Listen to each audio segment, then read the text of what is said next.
Hi friends, இன்றைக்கி weight loss recipe தாங்க பார்க்க போகிறோம். கொள்ளு வச்சு ஒரு சூப்பரான இட்லி பொடி தான் பார்க்க போகிறோம். இது சாதம், இட்லி, தோசை எல்லாத்துக்குமே போட்டு சாப்பிட்லாம். 1/2 கப் கொள்ளு எடுத்திருக்கேன். இந்த கொள்ளு வந்து லைட்டாக கோல்டன் ப்ரௌன் ஆகிறதுக்கு நல்லா வறுத்து எடுத்துக்கலாம். லைட்டாக ப்ரௌன் கலர் ஆகணும் இந்த கொள்ளு.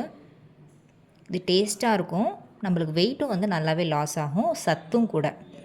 1/4 கப் உளுந்து, தோல் உளுந்து போட்டால் இன்னுமே நல்ல சத்து. தோல் இல்லாத உளுந்தும் போட்டுக்கலாம். இதையுமே நல்லா கோல்டன் ப்ரௌன் ஆகிற அளவுக்கு நல்லா வறுத்து எடுத்து தனியாக ஒரு பிளேட்டுக்கு ட்ரான்ஸ்ஃபர் பண்ணிக்கலாம். 1/4 கப் எள்ளு. நீங்கள் கருப்பு எள்ளும் யூஸ் பண்ணிக்கலாம், வெள்ளை எள்ளும் யூஸ் பண்ணிக்கலாம். நான் கருப்பு எள்ளு இருந்துச்சு, கருப்பு எள்ளு யூஸ் பண்ணிக்கிறேன். இந்த எள்ளு நல்லா தீஞ்சிராமல் பார்த்துக்கணும். சப்போஸ் எள்ளு ஓவராக வறுத்துட்டிங்கன்னா இட்லி பொடியை கசப்பாக மாறிடும். ஸோ கரெக்டாக ஏற்கனவே ஹீட்டாக இருக்கும் பேனு, எள்ளு மட்டும் பார்த்து வறுத்து எடுத்து வச்சுக்கோங்க. காரத்துக்கு ஏற்ப வரமிளகா போட்டு தனியாக ஒரு பிளேட்டில் ட்ரான்ஸ்ஃபர் பண்ணி எடுத்து வச்சுக்கலாம். இது நல்லா ஆறணும். உப்பு, பெருங்காயத்தூள். ஃபஸ்ட்டு வரமிளகாவை நல்லா 1-2 நல்லா அரைச்சி எடுத்துக்கலாம்.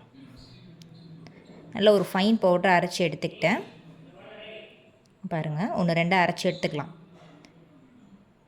ஓப்பன் பண்ணி பார்க்கலாம். இங்கே பாருங்கள், அந்தளவுக்கு அரைச்சி எடுத்ததுக்கப்புறம் மிச்சம் இருக்க அந்த கொள்ளு, உளுந்தம்பருப்பு, உப்பு, பெருங்காயத்தூள், உளுந்து, இது எல்லாத்தையும் ஒரே இதில் நல்லா அரைச்சி எடுத்துக்கலாம். இது ரொம்ப நைஸான சாதத்துக்கு நல்லாயிருக்கும். தோசை, இட்லி, அடை இந்த மாதிரிக்கு வச்சு சாப்பிட்றிங்கன்னா கொஞ்சம் அந்த இட்லி பொடி கன்சிஸ்டன்சினால் கொஞ்சம் நரன்னு அரைச்சி எடுத்துக்கிட்டால் சூப்பராக இருக்கும். கொள்ளு நிறைய பெனிஃபிட்ஸ் இருக்குது. நம்ம சாதாரணமாக இட்லி பொடியிலுமே லைட்டாக கொஞ்சம் கொள்ளு சேர்த்தாலும் இன்னுமே நல்லாயிருக்கும். இது நல்ல ஒரு பிளேட்டில் நல்லா ஆற விட்டுட்டு அதுக்கப்புறம் நீங்கள் ஒரு ஏர்டைட் கண்டெய்னரில் ஸ்டோர் பண்ணுங்கள். இதில் நீங்கள் 4 பல் பூண்டு போட்டும் அரைக்கலாம். ஆனால் பூண்டு போட்டால் ரொம்ப நாள் ஸ்டோர் பண்ணி வைக்க முடியாது, சீக்கிரம் கெட்டு போயிடும். இதுனா நீங்கள் நிறைய நாள் ஸ்டோர் பண்ணி வச்சுக்கலாம், வெளியே வச்சுக்கலாம்.